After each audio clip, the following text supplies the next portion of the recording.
Hello guys, ang videong ito ay reaction video lamang po nung isang vlogger na namatay dahil po sa mukbang, no? Sa pagkain niya ng buong ulo ng baka, no? So ito lang po ang videong ito mga idol.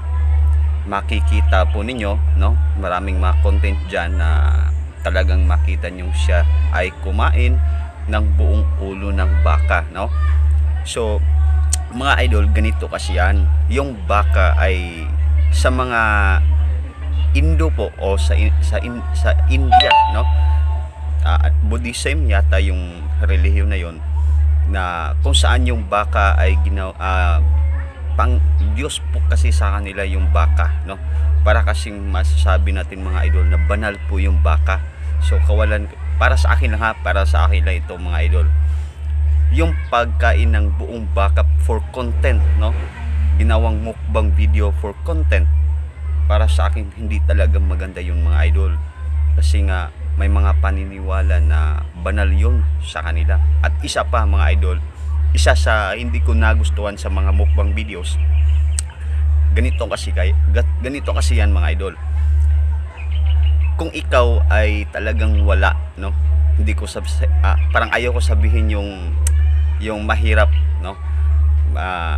Wala, no? Kung ikaw kasi yung taong wala, no? At makikita mo yung kumakain ng napakasarap na pagkain, di ba? So para po sa mga kababayan nating talagang walang-wala, no? Lalo na yung mga halos di nakakakain ng 3 beses isang araw. So talagang hindi magandang tingnan yung mga mukbang videos na yan, para kasing maglalaway yung tao eh. So yun, nagsilbing leksyon na po yun sa mga mahihilig o sa mga gusto pang magmukbang, no? Dahan-dahan po kayo mga idol. Isipin pong mabuti yung content, no? Huwag nating madaliin, no?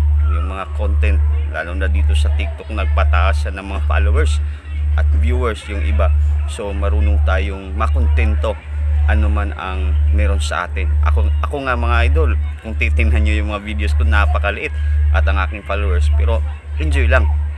So narito tayo sa platform na ito upang mag-enjoy, no? Huwag nating i-pressure yung utak natin na makamit yung napakataas na followers at views. So yan lang po mga idol. At para po sa mga karagdagang reaction pa po, kasi ito po si Dongs po, ito pong namatay na vlogger dahil sa mukbang, ay may high blood pressure po kasi ito. At doon po sa balita, no, sa isang balita sa TV, no, may nakita kasi ako na uminom ito ng tubig sa saging, no. At may nag-comment na kung epektibo daw yung tubig ng saging, bakit namatay yun si Dongs. So ganito kasi yan mga idol, no. Lahat po ng mga halaman ay may pakinabang po yan sa ating katawan, no. Pero pag yun po ay abusuhin natin, no, abusuhin po natin, ay talagang nakakasama yan. So i-explain po natin sa susunod na video kung ano po yung mga benefits, no, sa pag-inom po ng tubig ng saging, o ano po yung mga benepisyo na ating makukuha sa tubig ng saging. So yun lang po mga idol, at mag-ingat po kayo ulit po sa mga gustong magmukbang, no. Hindi naman masama yun, pero wag naman yung kalabisan, no, na parang ang takaw-takaw na, no, pag makita mo ikaw ay taong kapos.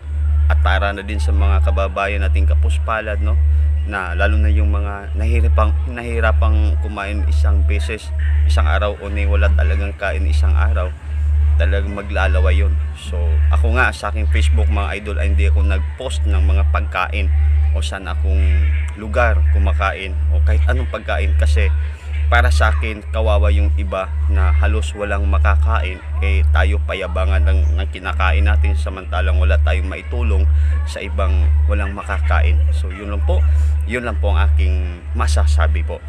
So sana po ay mag-ingat po tayo sa paggawa ng content, maging makontento anuman po ang meron sa atin. Yan lang po mga idol, at God bless po sa inyong lahat.